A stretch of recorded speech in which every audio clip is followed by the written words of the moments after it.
Salvation comes from my one self. Its thoughts are mine to use. Salvation comes from my one self. Its thoughts are mine to use. Ask yourself but one simple question. Do I want the problem, or do I want the answer? Salvation comes from my one self. Its thoughts are mine to use. Salvation comes from my one self. Its thoughts are mine to use. Salvation comes from my one self. Its thoughts are mine to use. Well, thank you all so much for joining me today and studying A Course in Miracles. We're reading from the edition printed by Foundation for Inner Peace here on Lesson 96, which is Friday, April the 5th of 2024. Salvation comes from my one self. Although you are one self, you experience yourself as two, as both good and evil, loving and hating, mind and body. This sense of being split into opposites induces feelings of acute and constant conflict and leads to frantic attempts to reconcile the contradictory aspects of this self-perception. You have sought many such solutions, and none of them has worked. The opposites you see in you will never be compatible, but one exists. The fact that truth and illusions cannot be reconciled no matter how you try, what means you use, and where you see the problem, must be accepted if you would be saved. Until you have accepted this, you will attempt an endless list of goals you cannot reach, a senseless series of expenditures of time and effort, hopefulness and doubt, each one as futile as the one before, failing as the next one surely will. Problems that have no meaning cannot be resolved within the framework they are set. Two selves in conflict could not be resolved, and good and evil have no meeting place.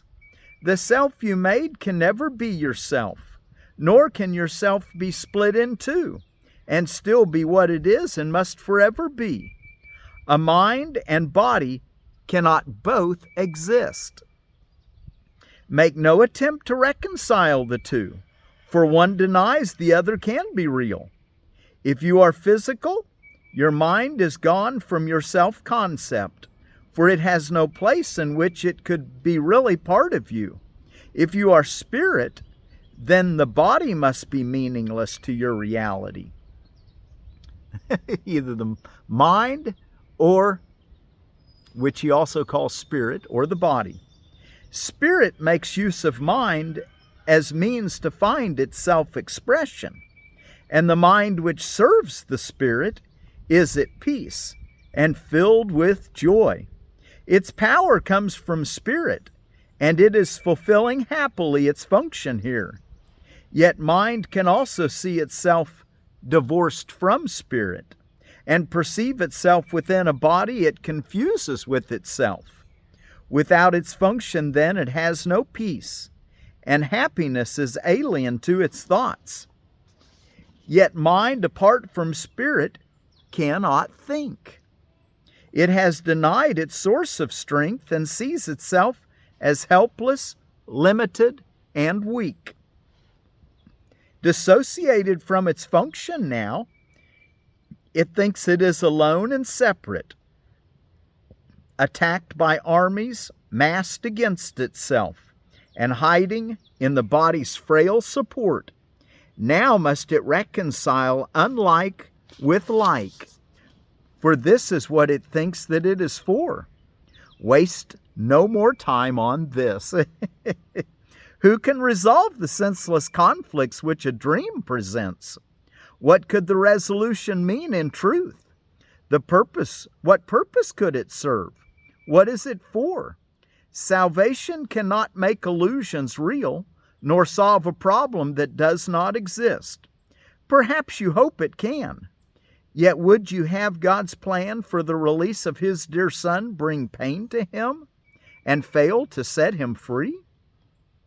Your self retains its thoughts, and they remain within your mind and in the mind of God. Again on that, your self retains its thoughts, and they remain within your mind and in the mind of God. And the word thoughts and the word mind are both capitalized, referring to divinity or God.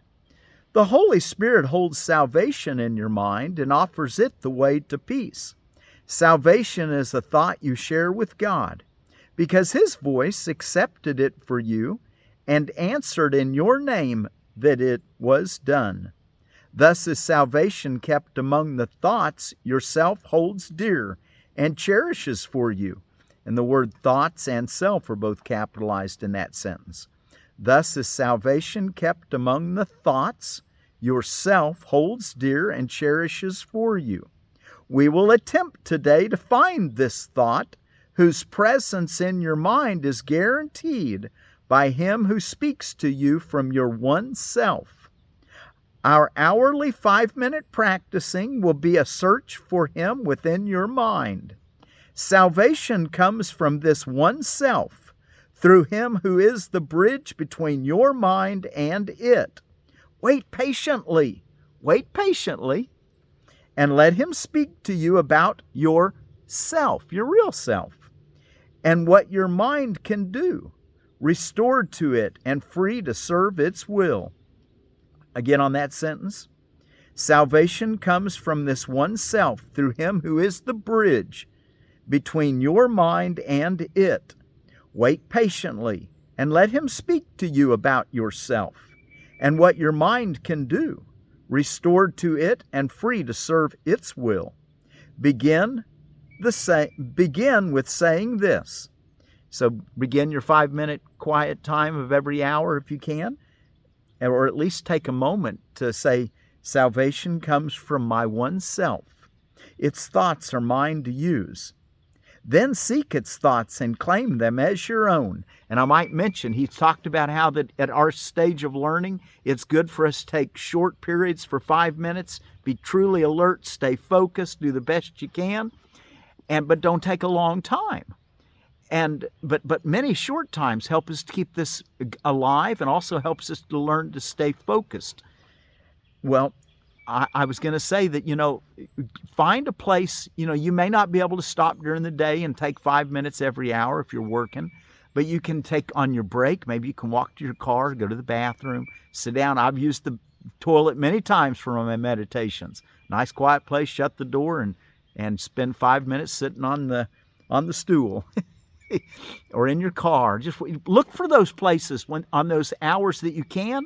Take them. Take the 5 minutes. On the hours you can't, well then just say the lesson and do the best you can at letting it kind of stay with you until the next hour comes. Be looking though for those opportunities where you can spend 5 minutes and let that become the habit of your life. Looking for a quiet time to have a holy instant with God. So begin with saying this. Salvation comes from my one self. Its thoughts are mine to use. Then seek its thoughts and claim them as your own. These are your own real thoughts you have denied. And let your mind go wandering in a world of dreams to find illusions in their place. Here are your thoughts, the only ones you have. Salvation is among them. Find it there. If you succeed, the thoughts that come to you will tell you you are saved and that your mind has found the function that it sought to lose. Yourself will welcome it and give it peace. Restored in strength, it will again flow out from spirit to the Spirit in all things created by the Spirit as itself. Your mind will bless all things. Confusion done, you are restored, for you have found yourself. Yourself knows that you cannot fail today. Perhaps your mind remains uncertain yet a little while. Be not dismayed by this. The joy yourself experiences, it will save for you, and it will yet be yours in full awareness. Every time you spend 5 minutes of the hour seeking Him who joins your mind and self, you offer Him another treasure to be kept for you. Each time today you tell your frantic mind, salvation comes from my one self, you lay another treasure in your growing store, and all of it is given everyone who asks for it and will accept the gift. Think then how much is given unto you to give this day, that it be given you. How much is given this day to you so that you can give. Again, on that last sentence, think then how much is given unto you to give this day, that it be given you. Remember, the way we keep anything is by giving it away. Okay, now let's go look in our text reading for today. And we're in chapter 11, which is the God or the ego, and we're ready for the problem and the answer. And we'll read about half of that section today. While you're turning there, holidays and observances, some of them that are going on today. First Contact Day, that's actually a Star Trek date in the future on this day in 2063, 39 years from now. Fictitious. But maybe some aliens are realizing what Star Trek said. Maybe they'll use that day to make first contact. Be aware. But I've lately considered that aerial school of Rua, Zimbabwe, to be first contact. For me, it was first contact. September 16th, 1994. And they told telepathically the 60-some children that heard the message and saw the man coming down out of the ship, and he telepathically communicated, protect your environment. It was the late John Mack, the psychologist from the Harvard Medical School. He endorsed it. He went and actually interviewed the children and realized this was not any kind of mass hysteria. This was they all definitely saw this and had this message. Okay, and then what else? What else do we have going on? Go for Broke Day. Give it your all day is what I call it. Gold Star Spouses Day for spouses who have lost their partners. International Day of Conscience. We want to follow our conscience every day, huh? International Kids Yoga Day. Get you a good yoga book. I've got a good one, Yoga for Backaches. I forget the author offhand. I'll try to post it, but it's hard to find. But it's excellent for kids to go and to do your yoga with your kids. Yeah, it keeps you young too and healthy. National Walk to Work Day. Do that every day if you can, or ride a bicycle, or stay home and work. Student Government Day, and National Dandelion Day. Dandelion, the Taraxacum officinale. They're high in antioxidants, reduces inflammation, they manage blood pressure, they help control blood pressure, and they lower cholesterol. Found that from Cleveland Clinic. I'll put the description, if you want to read more about it, I'll put it in the description below. And now in edible landscaping, the Rosseyanka persimmon, which is a cross by a Diospyros virginiana, which is the American persimmon, and the Asian persimmon, the khaki species. And the Rosseyanka is a truly amazing marriage between Asian and American persimmon, combining traits of both parents. More of the American parent is evident in leaf and tree form. Fruit tastes like a blend of soft Asian persimmon and ripe native persimmon. Fruits are seedless. The candy-like orange fruit has a rich flavor enjoyed into the winter. Good orange leaf color in the fall. Fruit size is larger than native persimmons. Must be soft to eat. Fruits will wrinkle when ripe. Height 15 to 20 foot. Space 15-foot circles, zones 5 through 8. So anywhere throughout the Ozarks, it'll be just fine. And in Permaculture for Beginner by Carrie Mitchell, Chapter 6 is water.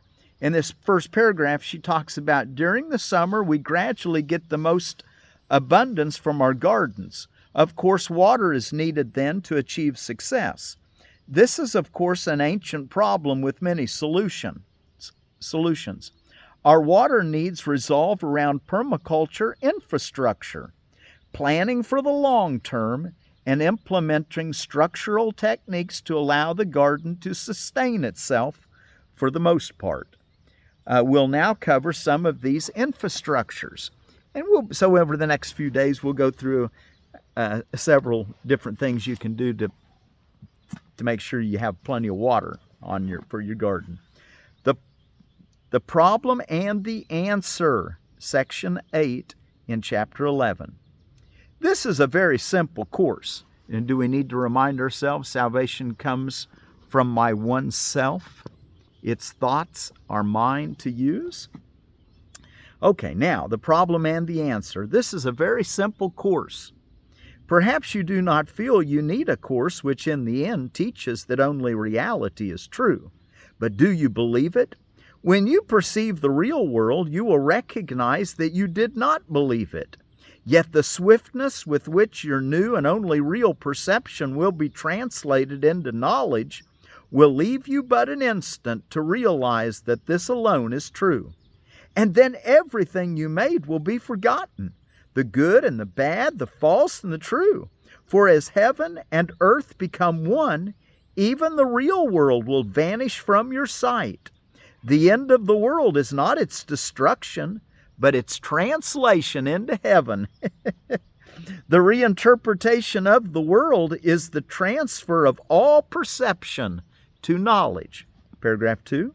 The Bible tells you to become as little children, and you can find that in, one place is Matthew 18 and verse 3. Little children recognize they do not understand what they perceive, and so they ask what it means. Do not make the mistake of believing that you understand what you perceive, for its meaning is lost to you. Yet the Holy Spirit has saved its meaning for you, and if you will let Him interpret it, He will restore to you what you have thrown away. Yet while you think you know its meaning, you will see no need to ask it of Him. Again, on that question, on that sentence, while you think you know its meaning, you will see no need to ask it of Him. Well, that's why we started our lessons with nothing I see means anything, because he's trying to get us to have that open mind. Nothing I see in this place means anything. Lesson 1. You do not know the meaning of anything you perceive. Not one thought you hold is wholly true. The recognition of this is your firm beginning. You are not misguided. You have accepted no guide at all. Instruction in perception is your great need, for you understand nothing. Recognize this, but do not accept it, for understanding is your inheritance. So recognize what you've done, but don't accept that as the final end, because you're going to have that open mind that's going to allow you to know. So instruction in perception is your great need, for you understand nothing. Recognize this, but do not accept it, for understanding is your inheritance. Perceptions are learned, and you are not without a teacher. Yet your willingness to learn of Him depends on your willingness to question everything you learned of yourself. For you who learned amiss should not be your own teacher. No one, paragraph 4, no one can withhold truth except from himself. Yet God will not refuse you the answer He gave. Ask then for what is yours, but which you did not make, and do not defend yourself against truth. You made the problem God has answered. Ask yourself, therefore, but one simple question. Do I want the problem, or do I want the answer? Sometimes we're so caught up in the way things are and blame and all that we want the problem to continue instead of recognizing the problem so that we can get the solution, which is always forgiveness. Do I want the problem or do I want the answer? Decide for the answer and you will have it, for you will see it as it is, and it is yours already. Miracle-mindedness. Paragraph 5. You may complain that this course is not sufficiently specific for you to understand and use, yet perhaps you have not done what it specifically advocates. This is not a course in the play of ideas, but in their practical application. And I might encourage you, don't necessarily think that you're going to reach the goal of the course necessarily, complete liberation, freedom, in 1 year. You might, and you could all along the way have episodes where you're gaining more and more clarity and peace. But I've been doing this book over and over, and I'm getting more out of it now than I got out of it 30 years ago. And so just stick with it, is what I'm trying to say. It becomes a whole path. And I try to make this as easy as I can for you.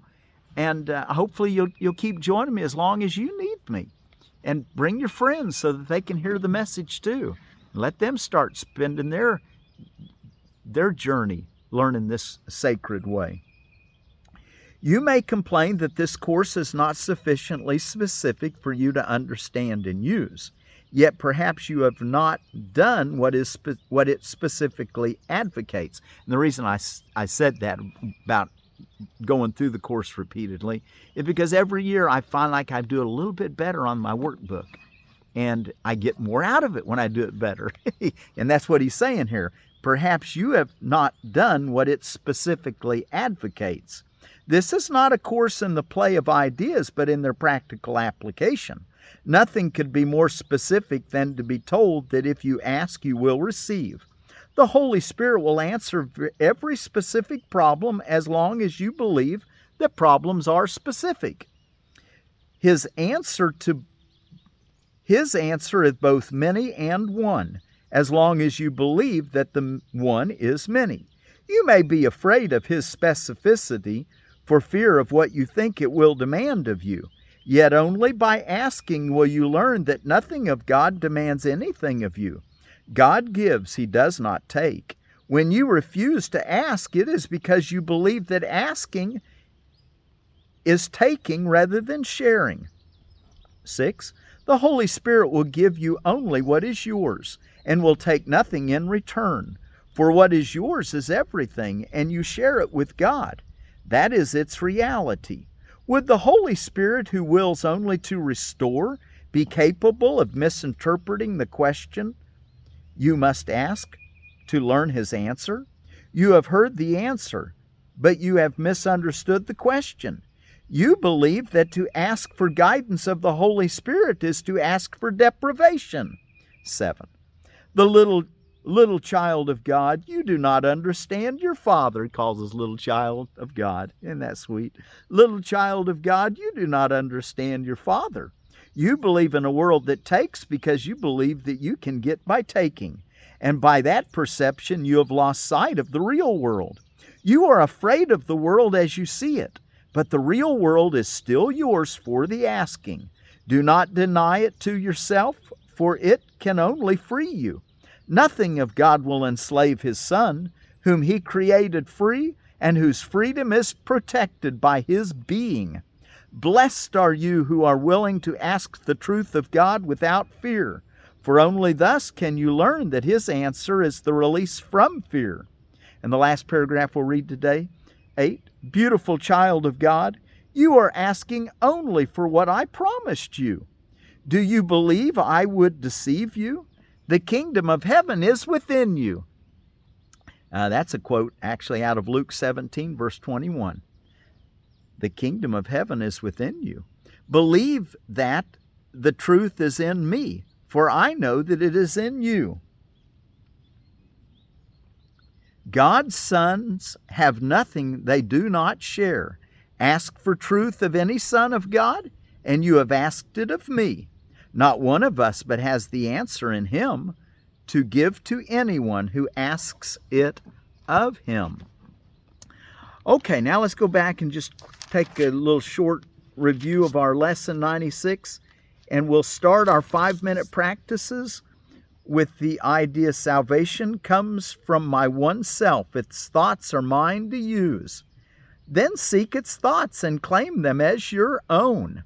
Every time you spend 5 minutes of the hour seeking him who joins your mind and self, you offer him another treasure to be kept for you. Each time today you tell your frantic mind salvation comes from your one self, you lay another treasure in your growing store, and all of it is given everyone who asks for it and will accept the gift. Think then how much is given unto you to give this day, that it be given you. And back up in paragraph 7 and 8, let me just remind you of this. Your self retains its thoughts, and they remain within your mind and in the mind of God. We will attempt today to find this thought, whose presence in your mind is guaranteed by him who speaks to you from your one self. Our hourly 5-minute practicing will be a search for him within your mind. Salvation comes from this one self, through him who is the bridge between your mind and it. Wait patiently and let him speak to you about yourself and what your mind can do, restored to it and free to serve its will. So begin your 5-minute period by saying, salvation comes from my one self. Its thoughts are mine to use. Then seek its thoughts and claim them as your own. Okay, well, let's close with our song, and I'll throw in that ask yourself but one simple question. Do I want the problem or the answer?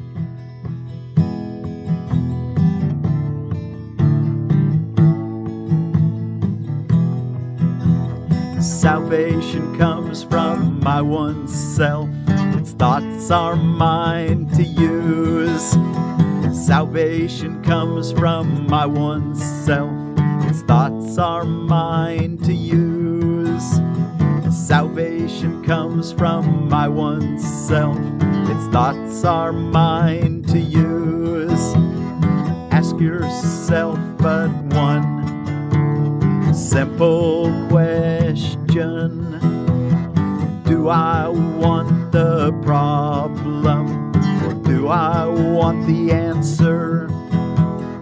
Do I want the problem, or do I want the answer? Salvation comes from my one self. Its thoughts are mine to use. Salvation comes from my one self. Its thoughts are mine to use. Salvation comes from my one self. Its thoughts are mine to use.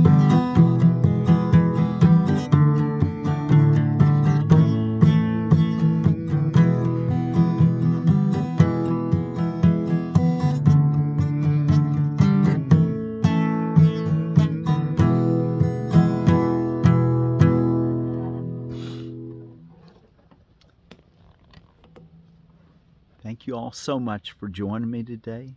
Salvation comes from my one self. Its thoughts are mine to use. And may we go in peace and goodwill.